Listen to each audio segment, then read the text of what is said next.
Successful జరగదు. పౌలు చాలా చక్కని ఆర్డర్లో మాట్లాడాడు. లోక పాఠాలు పరిచయం చేయకముందు ఆయన ఉద్దేశం ఏంటి అంటే, అసలు నా ప్రయాసం మీకు తెలియాలనుకుంటున్నాను. నేను ఎందుకు ప్రయాసపడుతున్నాను అంటే, మీ అందరికీ క్రీస్తుని గురించి స్పష్టంగా తెలియచేసి, అనగా దేవుని యొక్క మూలపాఠాలు తెలియజేసి మీరందరూ ఆదరింపబడాలి, నెమ్మదిగా బ్రతకాలని నా కోరిక. అయితే ఎప్పుడైతే మీరు లోక పాఠాల దగ్గరికి వస్తారో, మనుష్యుల పద్ధతి దగ్గరికి వస్తారో, మనుష్యుల ఆచారాల దగ్గరికి వస్తారో, అనగా వాటిలో మొదటి విషయం ఏంటి అంటే దినాలు, ఆహార పదార్థాలు.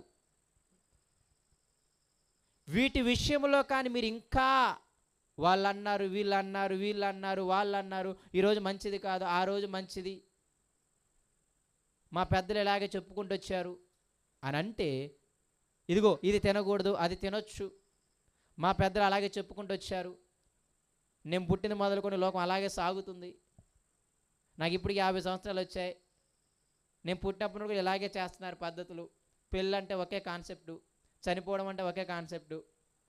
కాబట్టి ఇటువంటి మనుష్యుల పద్ధతులను మీరు ఆచరిస్తే మీకు ఆదరణ ఉండదు. అది జ్ఞాపకం పెట్టుకోవాలి. అంత ఈజీ విషయం ఏం కాదు ఇది.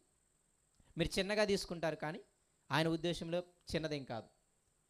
మనుష్యుల పద్ధతులు అనగా మొదటి విషయం ఏంటి అంటే 2 ఉన్నాయి వాటిల్లో, ఆహార పదార్థాల విషయం, దినాల విషయం. తర్వాత రెండో విషయం ఏంటి అంటే మనందరము చూసాము, దేవతారాధన, క్షమించండి, దేవదూతల ఆరాధన.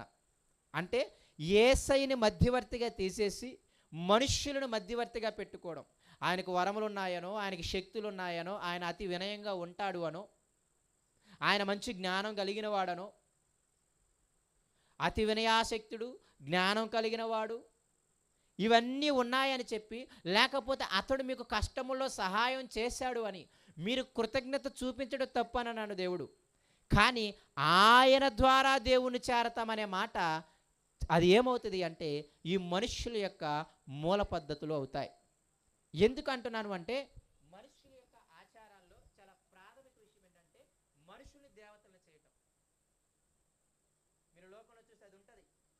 మనుష్యుల్ని దేవతలను చేస్తారు, మనుష్యుల్ని ముక్తికి మార్గంగా చూపిస్తారు. ఏమైనా మాటలు వింటే మీరు ముక్తికి సరాసరి వెళతారు, ఏమైనా నమ్మితే మీరు పలానా యేసుని దగ్గరికి వెళ్ళొచ్చు.